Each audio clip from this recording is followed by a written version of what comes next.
ਸਾਰਿਆਂ ਨੂੰ ਸਤਿ ਸ਼੍ਰੀ ਅਕਾਲ। ਮੇਰਾ ਨਾਮ ਰਾਜਵੀਰ ਕੌਰ ਹੈ। ਮੈਂ ਬਾਬਾ ਨਾਮਦੇਵ ਸਰਕਾਰੀ ਸੀਨੀਅਰ ਸੈਕੰਡਰੀ ਸਕੂਲ ਘੁਮਾਣ ਜ਼ਿਲ੍ਹਾ ਗੁਰਦਾਸਪੁਰ ਵਿਖੇ ਬਤੌਰ ਪੰਜਾਬੀ ਅਧਿਆਪਿਕਾ ਸੇਵਾ ਨਿਭਾ ਰਹੀ ਹਾਂ। ਅੱਜ ਅਸੀਂ 9ਵੀਂ ਜਮਾਤ ਦੇ ਪੰਜਾਬੀ ਵਿਸ਼ੇ ਦੇ ਪੇਪਰ ਏ ਦੇ ਪਾਠਕ੍ਰਮ ਵਿੱਚ ਸ਼ਾਮਿਲ ਸਾਹਿਤਮਾਲਾ ਪੁਸਤਕ ਵਿੱਚ ਦਰਜ ਆਧੁਨਿਕ ਕਾਵਿ ਦੇ ਕਵੀ ਚਰਨ ਸਿੰਘ ਸ਼ਹੀਦ ਦੀਆਂ ਕਵਿਤਾਵਾਂ ਬਾਰੇ ਗੱਲਬਾਤ ਕਰਾਂਗੇ।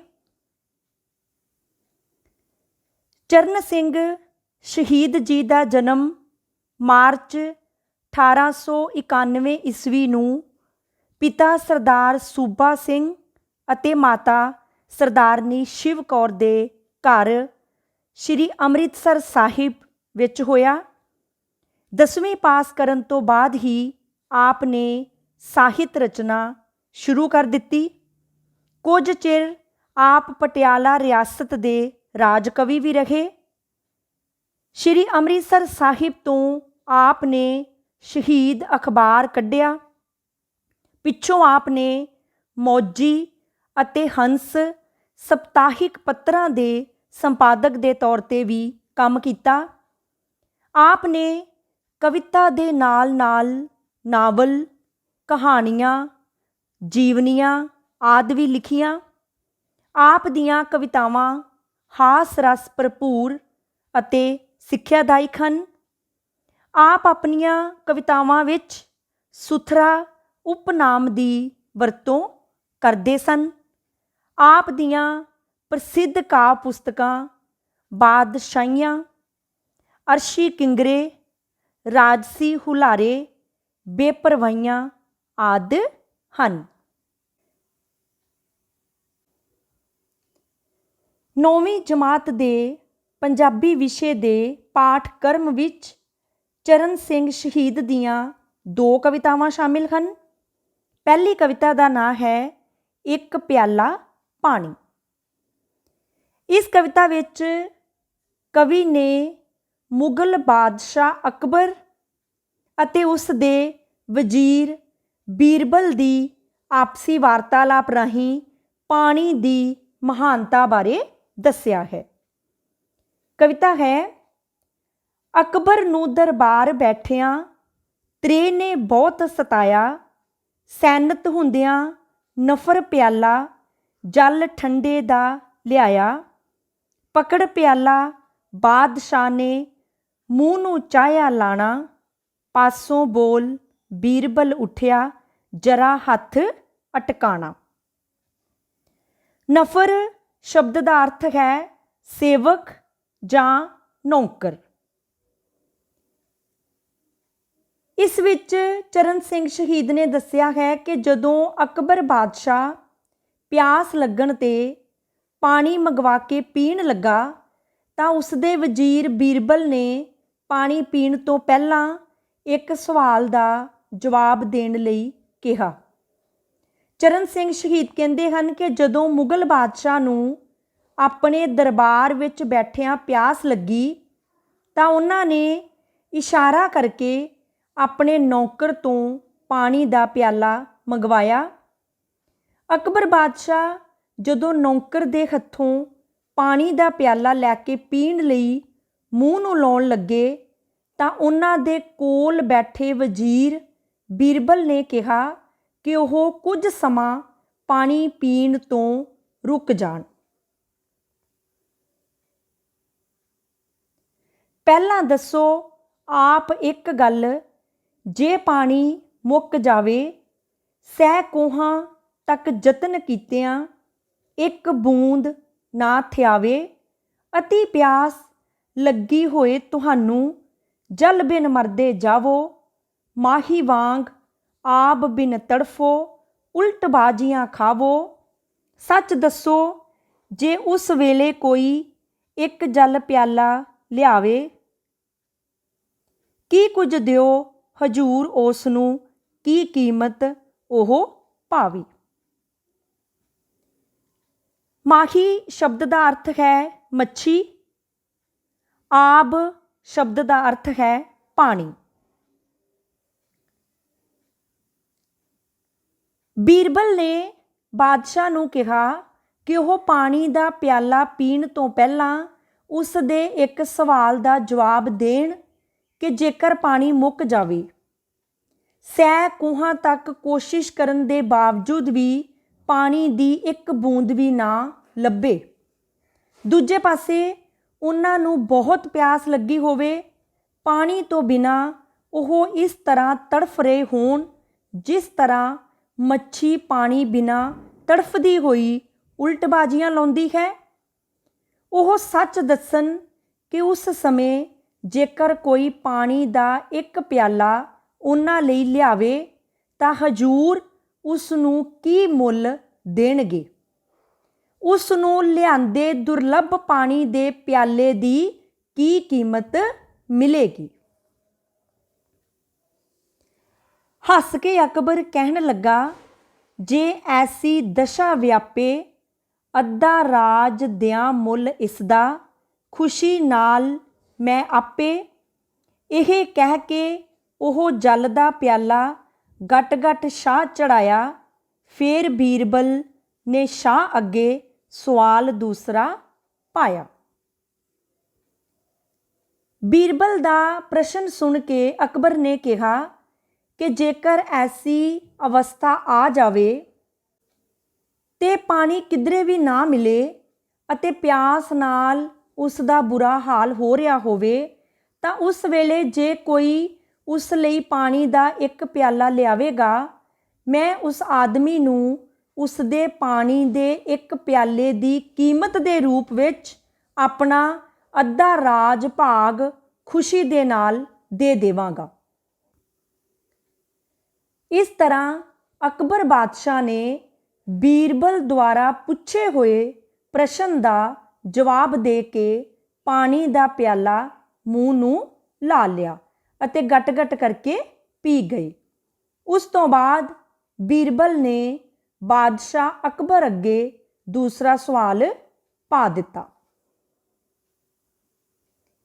ਦੱਸੋ ਭਲਾ, ਜੇ ਇਹ ਪਾਣੀ ਹੁਣ ਦੇਹ ਅੰਦਰ ਰੁਕ ਜਾਵੇ, ਪੈਸ਼ਾਬ ਆਪਦਾ, ਜਾਨ ਪਿਆ ਤੜਫਾਵੇ, ਬਚਣ ਲਈ ਉਸ ਕਸ਼ਟੋਂ ਕਿੰਨੇ ਪੀਰ ਪੈਗੰਬਰ ਸੇਵੋ, ਅੱਧਾ ਰਾਜ ਮੰਗੇ ਜੇ ਕੋਈ, ਦੇਵੋ ਜਾਂ ਨਾ ਦੇਵੋ।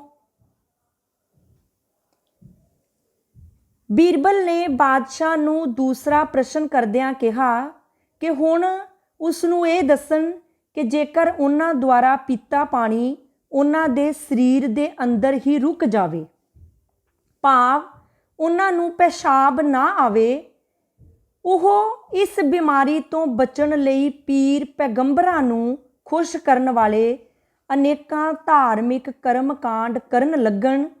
ਜੇਕਰ ਇਸ ਸਮੇਂ ਕੋਈ ਉਹਨਾਂ ਦਾ ਕਸ਼ਟ ਦੂਰ ਕਰ ਦੇਵੇ ਅਤੇ ਇਨਾਮ ਵਜੋਂ ਅੱਧਾ ਰਾਜ ਭਾਗ ਮੰਗ ਲਵੇ, ਤਾਂ ਕੀ ਉਹ ਦੇ ਦੇਣਗੇ ਜਾਂ ਨਹੀਂ ਦੇਣਗੇ। ਚਕਰਿਤ ਹੋ ਕੇ ਸ਼ਾਹ ਬੋਲਿਆ, ਜਰਾ ਢਿੱਲ ਨਾ ਲਾਵਾਂ, ਬੇਸ਼ੱਕ ਅੱਧਾ ਰਾਜ ਭਾਗ ਮੈਂ ਫੌਰਨ ਭੇਟ ਕਰਾਵਾਂ। ਬਾਦਸ਼ਾਹ ਅਕਬਰ ਨੇ ਹੈਰਾਨ ਹੋ ਕੇ ਬੀਰਬਲ ਦੇ ਪ੍ਰਸ਼ਨ ਦਾ ਜਵਾਬ ਦਿੰਦਿਆਂ ਕਿਹਾ ਕਿ ਜੇਕਰ ਉਸ ਨੂੰ ਅਜਿਹੀ ਬਿਮਾਰੀ ਦਾ ਸਾਹਮਣਾ ਕਰਨਾ ਪੈ ਜਾਵੇ, ਤਾਂ ਇਸ ਕਸ਼ਟ ਨੂੰ ਦੂਰ ਕਰਨ ਵਾਲੇ ਨੂੰ ਉਹ ਬਿਨਾਂ ਸੰਦੇਹ ਤੋਂ ਕਿਸੇ ਤਰ੍ਹਾਂ ਦੀ ਦੇਰੀ ਕੀਤੇ ਬਿਨਾਂ ਆਪਣਾ ਅੱਧਾ ਰਾਜ ਭਾਗ ਦੇ ਦੇਣਗੇ। ਹੱਸ ਕੇ ਆਖੇ ਬੀਰਬਲ, ਫਿਰ ਇਸ ਤੋਂ ਸਾਬਤ ਹੋਇਆ ਇੱਕ ਪਿਆਲੇ ਜਲ ਦਾ ਮੁੱਲ ਹੈ ਰਾਜ ਤੁਹਾਡਾ ਗੋਇਆ, ਜੋ ਅਣਮਿਣਿਆ ਤੁਲਿਆ ਇਹ ਜਲ ਸਭ ਨੂੰ ਮੁਫਤ ਪਹੁੰਚਾਵੇ, ਉਸ ਰੱਬ ਸੁਥਰੇ ਦੀ ਬਖਸ਼ਿਸ਼ ਦਾ ਬੰਦਾ ਕੀ ਮੁੱਲ ਪਾਵੇ।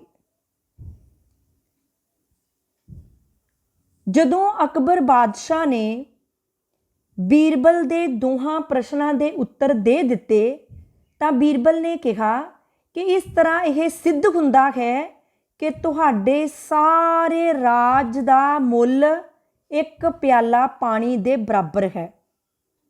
धरती उपर पानी परमात्मा दी बख्शिश है जो बिना तोलिया जां मिणिया पानी पूरी दुनिया नूं मिल रहा है। इंसान परमात्मा दी इस बख्शिश का मुੱਲ पाउण दी समर्था नहीं रखता। ये सी चरण सिंह शहीद दी कविता एक प्याला पानी। इस कविता का केंद्री या अंतरीव भाव यह है कि जेकर संकट की स्थिति विच पानी दे एक प्याले की कीमत अकबर वर्गे बादशाह का समुचा राज हो सकती है, तां बंदा उस परमात्मा द्वारा प्राप्त बख्शिश का मुੱਲ पाउण दे समर्थ नहीं है, जिहड़ा कि उस नूं अणमिणिया अते अणतोलिया पानी मुफ्त विच ही दे रहा है। साडे 9वीं जमात दे पंजाबी विषय के पाठक्रम विच शामिल चरण सिंह शहीद की दूसरी कविता का नाम है गलत फहमियां। इस कविता विच चरण सिंह शहीद जी ने दस्सिया है कि संसार विच मनुख गलत फहमियां विच पै के कई प्रकार के कष्ट भोग रहा है।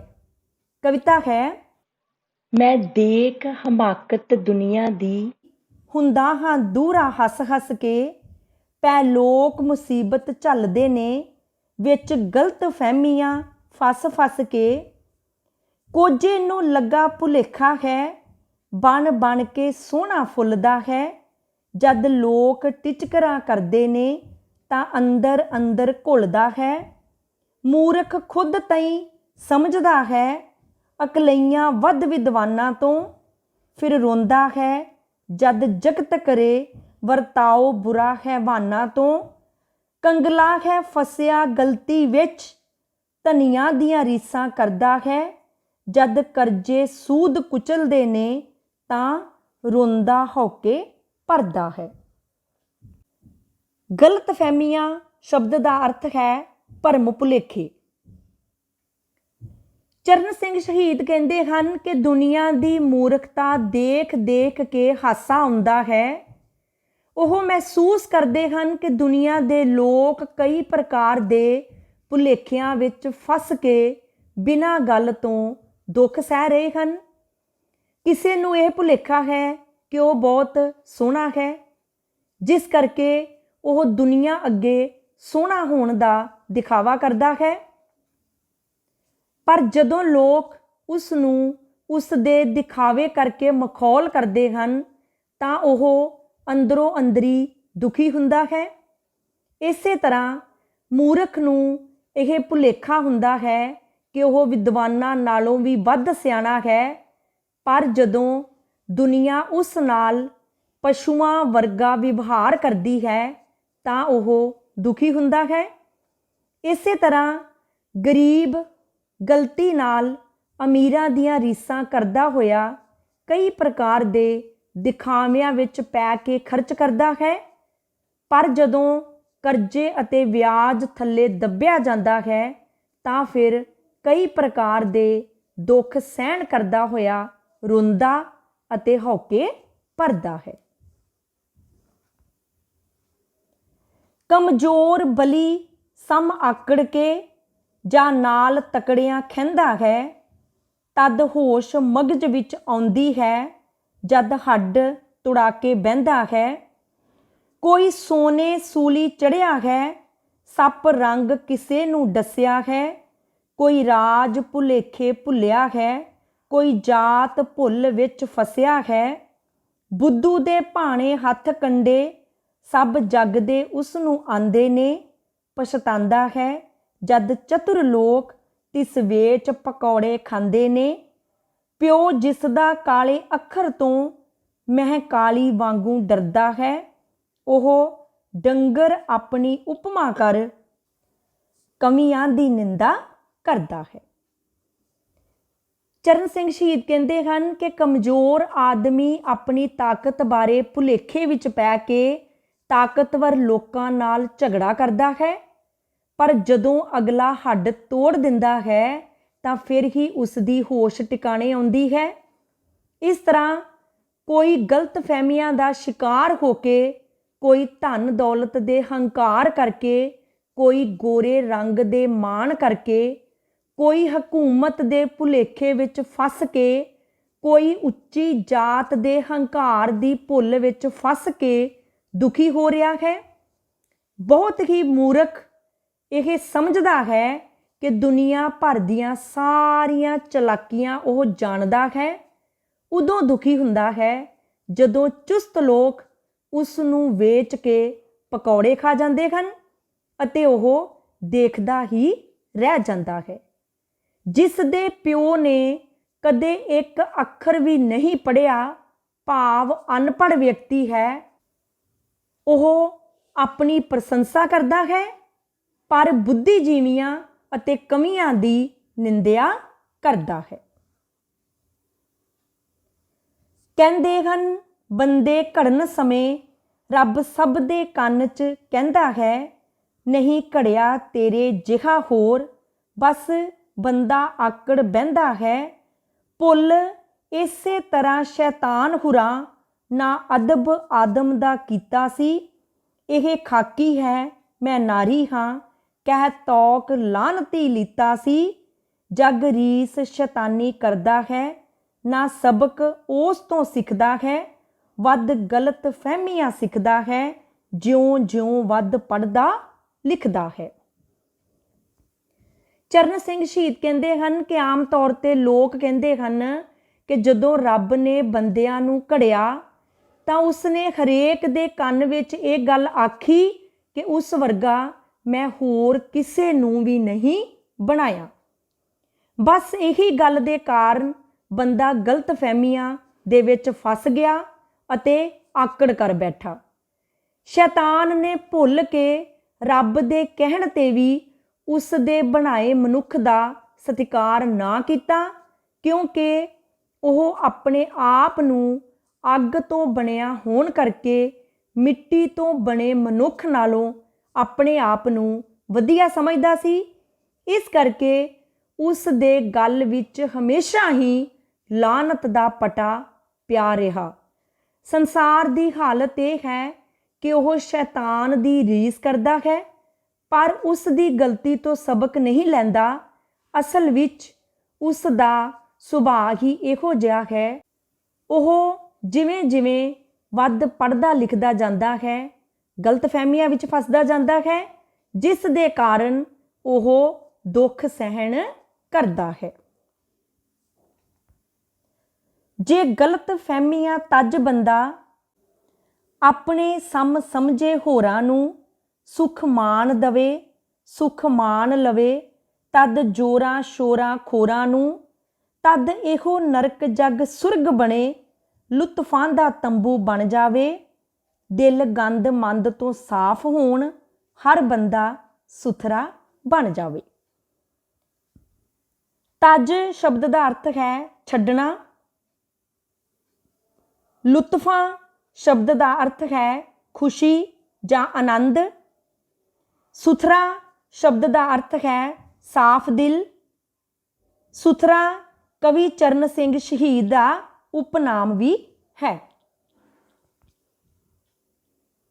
ਚਰਨ ਸਿੰਘ ਸ਼ਹੀਦ ਕਹਿੰਦੇ ਹਨ ਕਿ ਜੇਕਰ ਮਨੁੱਖ ਆਪਣੀ ਹਸਤੀ, ਤਾਕਤ, ਬੁੱਧੀ, ਰੰਗ, ਧਨ ਦੌਲਤ ਅਤੇ ਜਾਤ ਪਾਤ ਬਾਰੇ ਗਲਤ ਫਹਿਮੀਆਂ ਦਾ ਤਿਆਗ ਕਰ ਦੇਵੇ ਅਤੇ ਆਪਣੀ ਤਾਕਤ ਦੇ ਹੰਕਾਰ ਨੂੰ, ਆਪਣੀ ਹਉਮੈ ਨੂੰ, ਆਪਸੀ ਰੌਲੇ ਰੱਪੇ ਨੂੰ ਅਤੇ ਦੁਸ਼ਮਣੀਆਂ ਨੂੰ ਛੱਡ ਕੇ ਦੂਜਿਆਂ ਨੂੰ ਆਪਣੇ ਬਰਾਬਰ ਸਮਝੇ ਅਤੇ ਖੁਦ ਸੁੱਖ ਮਾਣੇ ਅਤੇ ਨਾਲ ਦੂਸਰਿਆਂ ਨੂੰ ਵੀ ਸੁੱਖ ਮਾਣਨ ਦੇਵੇ, ਤਾਂ ਫਿਰ ਇਹ ਨਰਕ ਵਰਗਾ ਸੰਸਾਰ ਵੀ ਸਵਰਗ ਬਣ ਸਕਦਾ ਹੈ। ਇੱਥੇ ਸਾਧਾਂ ਦਾ ਡੇਰਾ ਲੱਗ ਜਾਵੇਗਾ, ਦਿਲ ਗੰਦਮੰਦ ਤੋਂ ਸਾਫ਼ ਹੋ ਜਾਣਗੇ ਅਤੇ ਹਰ ਇੱਕ ਬੰਦਾ ਪਰਮਾਤਮਾ ਵਾਂਗ ਹੀ ਸਾਫ਼ ਸੁਥਰਾ ਬਣ ਜਾਵੇਗਾ। ਇਹ ਸੀ ਚਰਨ ਸਿੰਘ ਸ਼ਹੀਦ ਦੀ ਕਵਿਤਾ ਗਲਤਫਹਿਮੀਆਂ। ਇਸ ਕਵਿਤਾ ਦਾ ਕੇਂਦਰੀ ਜਾਂ ਅੰਤਰੀਵ ਭਾਵ ਇਹ ਹੈ ਕਿ ਬੰਦਾ ਆਪਣੀ ਸ਼ਕਲ, ਤਾਕਤ, ਬੁੱਧੀ, ਰੰਗ, ਜਾਤ ਪਾਤ ਅਤੇ ਧਨ ਦੌਲਤ ਸੰਬੰਧੀ ਗਲਤਫਹਿਮੀਆਂ ਵਿੱਚ ਫਸ ਕੇ ਕਈ ਪ੍ਰਕਾਰ ਦੇ ਦੁੱਖ ਸਹਿਣ ਕਰਦਾ ਹੈ। ਜੇਕਰ ਹਰ ਕੋਈ ਬੰਦਾ ਇਹਨਾਂ ਗਲਤਫਹਿਮੀਆਂ, ਹੰਕਾਰ ਅਤੇ ਦੁਸ਼ਮਣੀਆਂ ਦਾ ਤਿਆਗ ਕਰ ਦੇਵੇ ਤਾਂ ਉਹ ਦੁਨੀਆ ਭਰ ਦੇ ਸੁੱਖਾਂ ਨੂੰ ਮਾਣ ਸਕਦਾ ਹੈ ਅਤੇ ਸੰਸਾਰ ਸਵਰਗ ਬਣ ਸਕਦਾ ਹੈ। ਇਹ ਸੀ 9ਵੀਂ ਜਮਾਤ ਦੇ ਪੰਜਾਬੀ ਵਿਸ਼ੇ ਦੇ ਪਾਠਕ੍ਰਮ ਵਿੱਚ ਸ਼ਾਮਿਲ ਚਰਨ ਸਿੰਘ ਸ਼ਹੀਦ ਦੀਆਂ ਕਵਿਤਾਵਾਂ। ਪਹਿਲੀ ਕਵਿਤਾ ਸੀ ਇੱਕ ਪਿਆਲਾ ਪਾਣੀ, ਜਿਸ ਵਿੱਚ ਕਵੀ ਨੇ ਪਾਣੀ ਦੀ ਮਹਾਨਤਾ ਬਾਰੇ ਦੱਸਿਆ ਹੈ। ਦੂਸਰੀ ਕਵਿਤਾ ਦਾ ਨਾਮ ਹੈ ਗਲਤਫਹਿਮੀਆਂ, ਜਿਸ ਵਿੱਚ ਕਵੀ ਨੇ ਸਾਨੂੰ ਇਹ ਸੰਦੇਸ਼ ਦਿੱਤਾ ਹੈ ਕਿ ਮਨੁੱਖ ਨੂੰ ਆਪਣੀ ਤਾਕਤ, ਬੁੱਧੀ ਅਤੇ ਧਨ ਦੌਲਤ ਦੇ ਹੰਕਾਰ ਦਾ ਤਿਆਗ ਕਰਕੇ ਸਾਰਿਆਂ ਨੂੰ ਬਰਾਬਰ ਸਮਝਣਾ ਚਾਹੀਦਾ ਹੈ। ਫਿਰ ਹੀ ਇਹ ਸੰਸਾਰ ਸਵਰਗ ਬਣ ਸਕਦਾ ਹੈ ਅਤੇ ਹਰ ਇੱਕ ਮਨੁੱਖ ਸੁੱਖ ਮਾਣ ਸਕਦਾ ਹੈ। ਧੰਨਵਾਦ।